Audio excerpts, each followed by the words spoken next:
It's no secret that investing can make you wealthy and help you accomplish a lot of things. But that's if you avoid the key mistakes along the way. Here are 4 mistakes I see people make quite often when it comes to their investments. Number 1, market timing.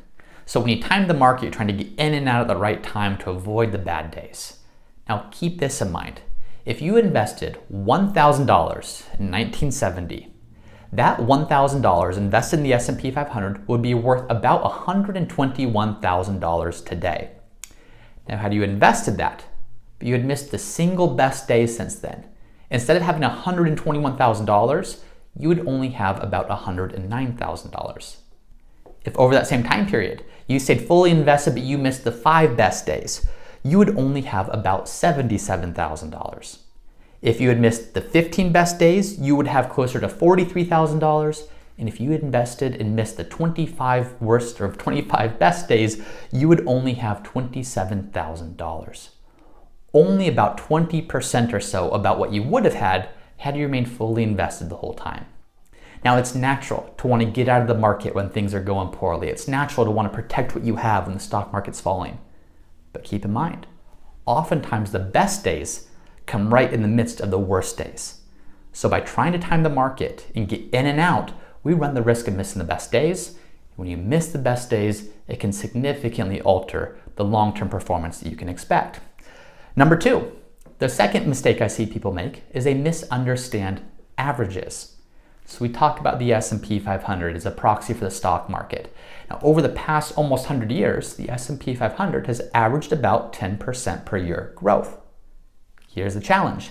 It's never once returned exactly 10% in any given year. In fact, over those 95 years, it's only come within 2 percentage points of 10%, 6 of those years. Which means most of the time you're either getting a much higher or much lower rate of return, but if you stick with it, over time, it averages out to 10%. And in fact, there's been some years the S&P 500 has been as low as a negative 43% rate of return. There's been years where it's been as high as a positive 54% rate of return. So expect significant variation in the short term, but over time that average is going to get closer and closer to that 10%.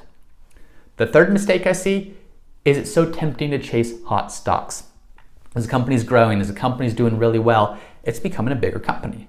The higher the value of a stock price goes, the bigger the company gets as a whole. Now keep this in mind.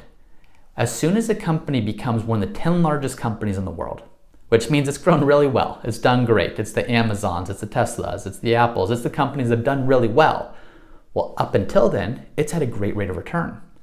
But on average, the following 10 years after a company becomes one of the 10 largest companies in the world, it underperforms the market by about 1.5% per year on average. So the same growth that got the company there does not typically last going forward. And in fact, those companies tend to underperform the rest of the market by about 1.5% per year. Now, the fourth mistake people make is they spend too much time focusing on recent poor performance. So it's no secret the stock market goes up and down. In a bear market is when the stock market goes down by 20% or more.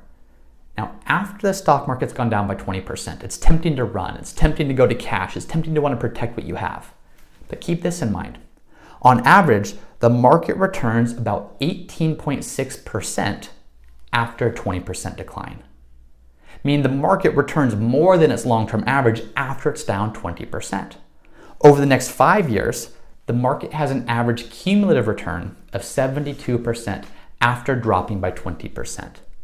What does that mean? It means when things seem most scary. It seems when things are the worst possible time to invest and to stay invested, many times that's actually the best time to remain invested because the return you can expect over the following 12 months or the following 5 years is greater than the long-term average of the stock market. So again, it's no secret the stock market can make you very wealthy and help you do a lot of great things with your money. But the key to that success is avoiding the big mistakes that trip so many people up along the way.